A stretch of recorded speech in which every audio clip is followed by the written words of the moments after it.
మద్యం బాటిళ్ల మీద కంపెనీ వాళ్ళు వాళ్ళ పేర్లు రాసుకుంటున్నారు. దాని బదులుగా అప్పుడున్న ముఖ్యమంత్రి కేసీఆర్ గారి ఫోటో జర పెద్దగా సైడ్ యాంగిల్‌లో, ఎందుకంటే ఆయన ముక్కు బాగా కనిపిస్తది గదా! అది ఒక దిక్కు. ఇంకొక దిక్కు ఇప్పుడున్న ముఖ్యమంత్రి రేవంత్ రెడ్డి గారి ఫోటో పెట్టి పబ్లిసిటీగా వాడుకుంటే బావుంటుందని నేను అనుకుంటున్నాను. నేను ఈ మాట ఎందుకు అనాల్సి వస్తుంది అనంటే, దురదృష్టవశాత్తు మన తెలంగాణ రాష్ట్రంలో ఈరోజు మద్యము నిత్యావసర వస్తువుగా మారిపోయింది.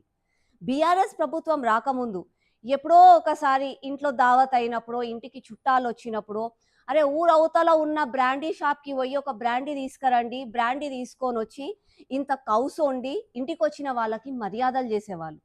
కానీ అట్లాంటిది ఈ బీఆర్ఎస్, కాంగ్రెస్ వచ్చినంక మద్యం ఏరులై పారుతుంది.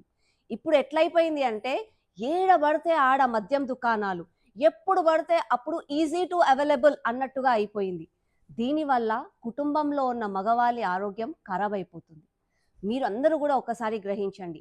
ఈ ప్రభుత్వం ఆదాయం రావాలి అని చెప్పి దీన్ని ఎగేచ్చగా చేస్తున్నారే కానీ, అక్కడి నుంచి వస్తున్న ఆదాయాన్ని ఏదో మేము ఇవి చేస్తున్నాం, అవి చేస్తున్నామని ఈ ప్రభుత్వాలు చూపిస్తున్నారు.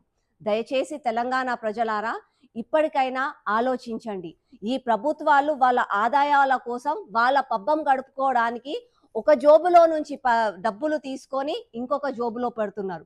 వాళ్ళ ఆరోగ్యాలు పాడు చేసి మీకు అవిస్తున్నాం, ఇవ్విస్తున్నాం అని చెప్తున్నారు.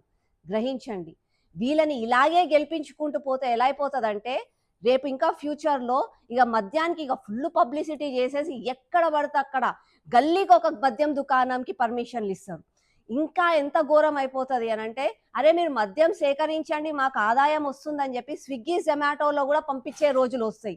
ఇగ ఇది గాకపోతే ఇంకా ఏం చేస్తారంటే, వయసుతో సంబంధం ఉండదు, ఏముండదు. మాకు ఆదాయం ముఖ్యమని జెప్పి ఇంటింటికొచ్చి గౌరబట్టి మరీ మద్యంని తాగిపిస్తారు.